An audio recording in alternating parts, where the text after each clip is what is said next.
லகரம் டிவி நேயர்கள் அனைவருக்கும் வணக்கம்.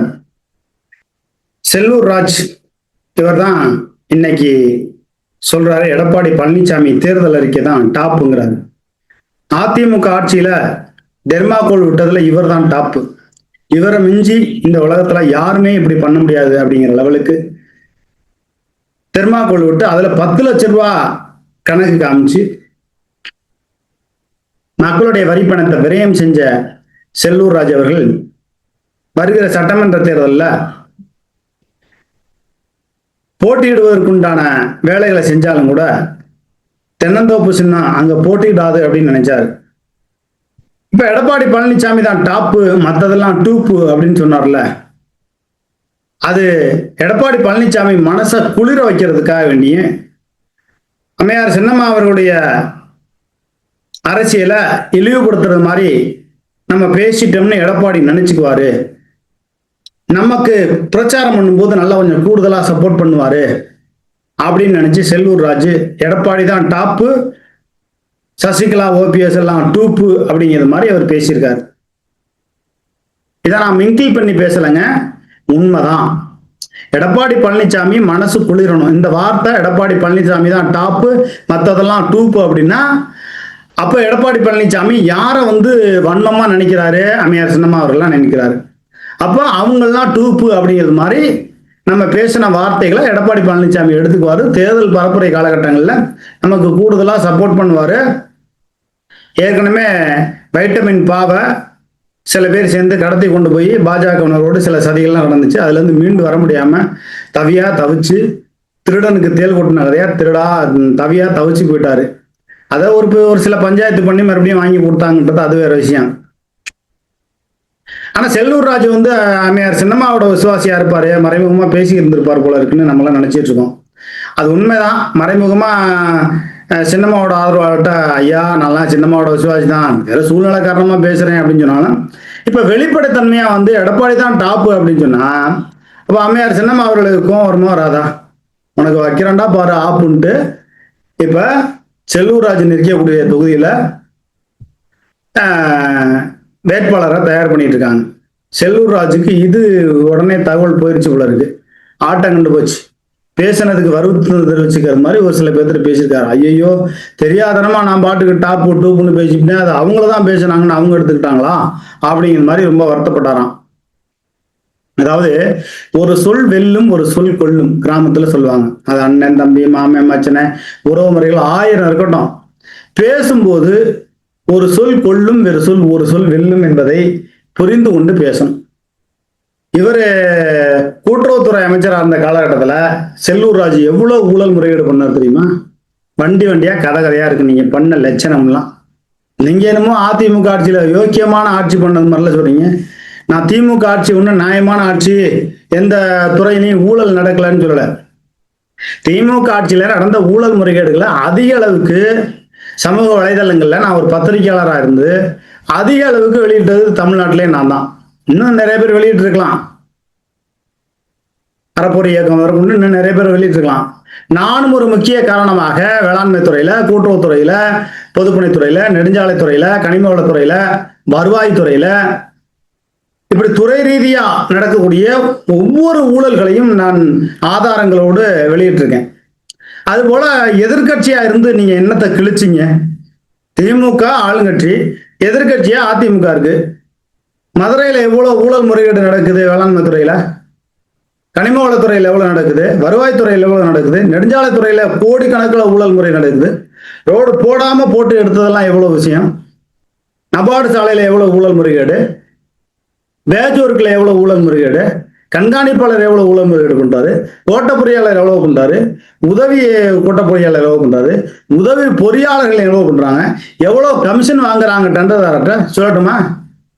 இவ்வளவு விஷயம் இருக்கு. நீங்க என்னன்னா எடப்பாடி பழனிசாமி டாப்புங்க. அப்படி டாப்னா தேர்தல் அறிக்கையில என்னத்தை அறிவிச்சு விட்டாரு? விரிச்சு கொடுக்குறாரு. சரி ஐயா செல்லூர் ராஜ் அவர்களே, நான் இருக்கிற ஊர் வெங்கங்குடிங்கிற கிராமம். இந்த வெங்கங்குடி கிராமத்துல என்ன ஒரு தெருவுல ஒரு 100 ஓட்டு இருக்கு, இந்த 100 வீடு இருக்கு. ஒரு தெருவை மட்டும்தான் எடுத்துக்கிறேன். இந்த 100 வீட்டுல குறைஞ்சபட்சம் 95 வீட்டுல பிரிட்ஜ் இருக்கு. அப்புறம் எதுக்கு நீங்க பிரிட்ஜ் கொடுக்குறீங்க? அப்ப எந்த பிரிட்ஜ் தயாரிக்கிற கம்பெனிக்காரன்ட்ட நீங்க வந்து கான்ட்ராக்ட் உனக்கு தான், நீ தான் கோடி கணக்கில் சம்பாதிக்க போற, தேர்தலுக்கு ஒரு அமௌண்ட் கொடுன்னு வாங்கிக்க போறீங்களா?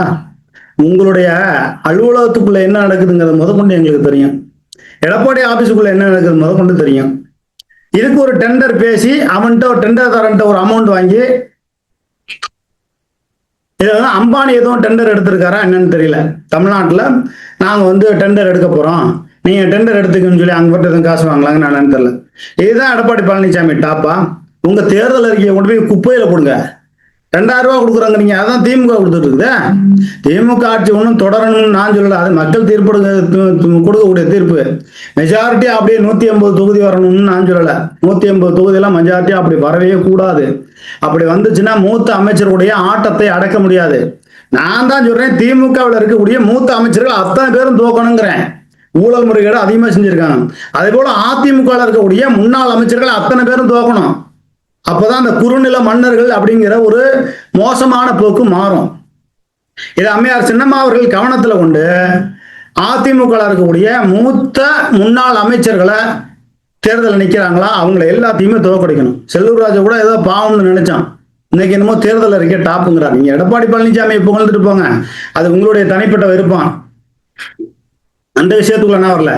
தேர்தல் அறிக்கை டாப்புன்னா என்ன டாப்பு? விஜய் வந்து என்ன ஒரு ஒவ்வொரு ரேஷன் கார்டுக்கும் ஒரு கார் தரேன்னாரு. அது மாதிரி இலவசத்தை கொடுத்துட்டு போனா நாடு நாசமா போயிரும் ஐயா. பிரிட்ஜ் நாங்க கேட்டோமா? நாங்க கேட்டது என்ன? தென்னம்பால் பணம்பால் இறக்க அனுமதி கேட்கிறோம், கொடுப்பீங்களா? அதை ஒரு தேர்தல் அறிக்கையா சொல்லுங்க பார்ப்போம். எல்லா சாராய கம்பெனிக்காரன் காசு கொடுத்தவங்க போறோம் அந்த காலத்தை நினைச்சுப்போம். தெரியும் ஐயா, நாங்க அரசியல் தெரிஞ்சவங்க, என்ன நடக்கும்னு தெரியும். சீமான் வந்து தென்னம்பால் பணம்பால் இறக்கன்னு சொல்லி ஒரு 2 நாள் சீனை போட்டாரு. அதுக்கப்புறம் சாராய கம்பெனிக்காரன் கொண்டு போய் காசு கொடுத்துட்டான், பேசாம அடங்கிட்டான் அந்த ஆளு. இப்ப அரசியல்வாதிகள் எல்லாம் பணம் பொறுக்கிகளாகத்தான் இருக்கிறீங்களே தவிர மக்களுக்காக உழைக்கக்கூடியவர்கள் எவரும் இல்லை. யார் இருக்கீங்க? சீமான் அப்படியே மக்களுக்காக உழைக்கிறேன் பாரு. என்னத்தை உழைக்கிறீங்க? அந்தந்த பகுதியில் உள்ளவங்களுக்கு சீட்டு கொடுக்க மாட்டீங்க. கும்பகோணத்தில் உள்ளவனுக்கு, தஞ்சாவூர்ல உள்ளவனுக்கு கொண்டாந்து புதுக்கோட்டையில சீட்டு கொடுக்கறது, இப்படிலாம் கொடுத்து அவர் சீமானோட அரசியல். இங்க அரசியல்வாதிகள் யாரும் யோக்கியமாக இருப்பதில்லை, இருக்கவும் முடிவதில்லை, இருக்கவும் விடமாட்டார்கள். இந்த தனியார் நிறுவனங்கள் பிரிட்ஜ் தயாரிக்கக்கூடிய அந்த நிறுவனங்களுக்கு ஏதாவது நாங்க டெண்டர் கொடுக்குறோம்னு ஒரு உத்தரவாதம் கொடுத்துட்டு நாங்க ஒவ்வொரு ரேஷன் கார்டுக்கும் ஒரு பிரிட்ஜுங்கிறீங்களா? இப்ப எங்க வீட்டுல 2 ரேஷன் கார்டு இருக்குங்க, அப்ப 2 பிரிட்ஜ் கொடுப்பீங்களா? என்னையா அநியாயம் இது? மக்களுடைய வரி பணத்தை சுரண்ட வேண்டும், கொள்ளையடிக்க வேண்டும் என்பதை தவிர இந்த 2 கட்சிகளுக்கும் என்ன கொள்கை இருக்கு சொல்லுங்க பார்ப்போம். திமுகவும் அப்படிதான் இலவச திட்டங்களை கொடுத்து அவர்களும் நாட்டம் செய்து விட்டார்கள். அதனால இதற்கெல்லாம் மாற்றம் வரணுமா, ஆட்சி மாறுமானா அது மக்கள் கொடுக்கக்கூடிய தீர்ப்பு. திமுக அப்படியே 200 தொகுதியில வெல்லணுமா, 180 தொகுதி பிடிக்கணுமா, அப்படிலாம் பிடிக்கவே கூடாது. ஆட்சிக்கு எந்த கட்சி ஆட்சிக்கு வந்தாலும் தொங்கு நிலையில வரணும், இல்லைன்னா மைனாரிட்டியா வரணும். ஒரு 125க்குள்ள கொண்டு வரணும், இல்லைன்னா 110 கொண்டு வரணும். 8 வாடகை எடுக்கிறது மாதிரி வெளியில இருந்து கூட்டணிக்கு அப்படிங்கிறது மாதிரி ஒரு மைனாரிட்டியாவது வரணும். மெஜாரிட்டியா 180 வந்துருச்சுன்னு வைங்க, KKSSR ராமச்சந்திரன் வருவாய்த்துறையில இன்னும் கோடி கணக்கில் ஊழல் பண்ணுவாரு. நகர்ப்புற வளர்ச்சித்துறை ஐயா நேரு அவருடைய தம்பி, அப்புறம் உதவியாளர் மணிகண்டன், கோடிக்கணக்கில் சொல்லவே முடியாது. என்னை மாதிரியெல்லாம் பேசவே முடியாது. இவங்க திமுக ஆட்சியில் இருக்கும்போதே கூப்பிட்டு மிரட்டுறாங்க, சம்மன் இல்லாம கூப்பிட்டு ஒரு பத்திரிகையாளரை கூப்பிட்டு வாங்க அவங்கள்ட்ட பேசணும் அப்படிங்கிறாங்க. அப்ப அமைச்சருடைய அதிகாரம் அதிக அளவுக்கு இருக்கு. அதே போலதான் அதிமுக ஆட்சியில் இருந்துச்சு. உங்க ஆட்சியில் மட்டும் என்னதை விளங்குச்சு? திருச்சியில ஒரு முன்னாள் அமைச்சருடைய மகன் போன் பண்ணி ஒரு காவல்துறை அதிகாரி மூலியமா வாங்க எஸ்பி ஆஃபீஸ் வரலையும் வந்துட்டு போங்க கூப்பிட்டு மிரட்டுறது. இதுதான் உங்களுடைய பழக்கமா? அதிமுக ஆட்சியில பொள்ளாச்சி ரீதியிலான பாலிய சம்பவம் நடந்துச்சு, சாத்தான்குளம் படுகொலை நடந்துச்சு, பொள்ளாச்சி நடந்துச்சு, குடநாடு இது தூத்துக்குடி துப்பாக்கி சூடு நடந்துச்சு. அதிமுக ஆட்சியில ஊழல் முறைகேடு அதிக அளவுக்கு நடந்துச்சு. இதை இருக்கக்கூடிய டிடிவி மறுக்க முடியுமா? அம்மையார் சின்னம்மா அவர்கள் மறுக்க முடியுமா? கோடிக்கணக்கில் ஊழல் முறைகேடு நடந்துச்சு. அதிமுக ஆட்சியில எல்லளவும் நினைச்சு பார்க்க முடியாத அளவுக்கு ஊழல் நடந்துச்சு. அப்ப அதிமுக ஆட்சி அப்படியே டாப்பு, அதிமுக தேர்தல் இருக்க டாப்பு, மற்றதெல்லாம் டூப்பு. இந்த கம்பி கட்டுற கதையெல்லாம் விட்டுக்கிட்டு இந்த நாட்டை நாசம் செஞ்சது போதும். மீண்டும் மீண்டும் சொல்றேன், அம்மையார் சின்னம்மா அவர்கள் ஒரு சரியான முடிவை எடுக்க வேண்டும்.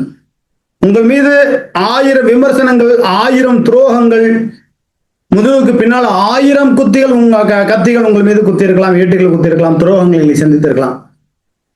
அதையும் மீறி நீங்க அரசியல் பண்றீங்கன்னா உங்களுடைய அரசியலை நம்ம பாராட்டுறோம், வாழ்த்துற அளவுக்கு நம்ம பெரிய ஆள் கிடையாது. ஆனால் இந்த 2026 சட்டமன்ற தேர்தலில் அதிமுகவில் இருக்கக்கூடிய முன்னாள் அமைச்சர்கள் அத்தனை பேரையும் வீழ்த்தி ஆக வேண்டும்.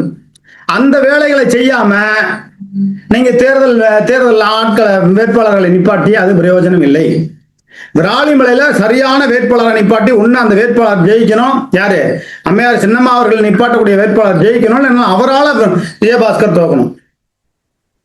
அதே போல மதுரையில செல்லூர் ராஜ் எங்க நிக்கிறாரோ அவருக்கு ஆப்போசிட்டா ஒரு வேட்பாளரை நிப்பாட்டணும். ஒண்ணு அந்த வேட்பாளர் ஜெயிக்கணும், இல்லைன்னா செல்லூர் ராஜ் தோக்கணும். அதே போல R B Udhayakumar, KP Munisamy, Jayakumar, Thangamani, Velumani, SP Velumani, Thangamani, எல்லா மணியுமே சொல்றேன், அனைத்து அமைச்சர்களும் முன்னாள் அமைச்சர்களும் அரசியல்ல தோக்கணும். இந்த முன்னாள் அமைச்சர்கள் அதே போல திமுக இருக்கக்கூடிய முன்னாள் அமைச்சர்கள் அத்தனை பேரும் தோக்கணும். அப்படி தோத்தாதான் இந்த 2 கட்சிகள் ஓரளவு தூய சக்தியா வரும். தீய சக்திங்கிறதுல இருந்து தூய சக்தியா வர்றதுக்கான வாய்ப்பு 2 கட்சியிலுமே அழுக்கு ரொம்ப இருக்கு. இந்த அழுக்கை எடுக்கணும்னா செல்லூர் ராஜு போன்றவர்கள் இந்த பெருமாக்குளை விட்டு 10 லட்சம் ரூபா வச்சு கடனால ஆக்கி இந்த நாட்டை கடனால 10 லட்சமும் கடன் தானே, நட்டம் தானே. இது அம்மையார் ஜெயலலிதா அவர்கள் அம்மா இருக்கும்போது இந்த மாதிரி இவர் செய்ய முடியுமா? மறுநாளே அமைச்சர் பதவி இல்லாமல் போயிடும். ஆக இவர்கள் செய்யக்கூடிய எத்தனை நாசக்கார வேலைகளையும் செய்துவிட்டு எடப்பாடி பழனிசாமி தேர்தல் அறிக்கை டாப்பு, மற்றதெல்லாம் டூப்புங்கிறாரு. இது அம்மையார் சின்னம்மா அவர்கள் கவனத்துக்கு இது போயிருச்சு. போனோடனே என்ன பண்றாங்க, ஓஹோ நீ எனக்கு விசுவாசி மாதிரி நடிச்சுக்கிட்டு என்னையே நீ டூப்புன்னு என்னை இடக்குத்து குத்துறியா நீ செல்லூர் ராஜு நீ நிக்கிற தொகுதியில வேட்பாளர் நிப்பாட்டம் பாரு, தென்னந்தோப்புல உடனே தோக்கடிக்கிறேன் பாரு அப்படிங்கிற லெவலுக்கு வந்துட்டாங்க. செல்லூர் ராஜு இப்ப கண் கலங்கி போயிருக்காரு. ஐயோ போச்சுடா அப்பா, சிங்கத்தின் குகைக்குள்ள போய் அதன் பிடரியை பிடித்து உழுக்கலாம்னு நினைச்சான். சிங்கத்து வாசப்படிக்கிட்ட கூட நம்மளால போக முடியாது. ஏன்னா அதனால நம்ம தொகுதியிலையும் தென்னந்தோப்பு வரப்போகுது, தோப்பா வரப்போகுது. அங்க தோப்புக்குள்ள புரட்சிகள் போது நம்ம ஓமுக்கு தான் போத்து குத்த போறாங்கன்னு நினைச்சிட்டு அவர் ரொம்ப விரக்தியில இருக்காருன்னு கேள்விப்பட்டேன். செல்லூர் ராஜன் இருக்கக்கூடிய தொகுதியில தென்னந்தோப்பு சின்னத்துல வேட்பாளர்கள் நிறுத்துறதுக்கு தயாராயிட்டாங்க. அது யார் வேட்பாளருங்கிறது இன்று தெரிய வரும். நான் மீண்டும் மீண்டும் சொல்கிறேன், திமுக இருக்கக்கூடிய அத்தனை மூத்த அமைச்சர்களும் தோல்வியடைய வேண்டும், அதிமுக இருக்கக்கூடிய அத்தனை முன்னாள் அமைச்சர்களும் தோல்வியடைய வேண்டும். தமிழ்நாடு தூய சக்தியாக மாற வேண்டும். அதற்கு இந்த நிலையை உருவாக்க வேண்டும் அம்மையார் சின்னம்மா அவர்கள் அப்படிங்கிறத நம்ம எதிர்பார்க்கிறோம்.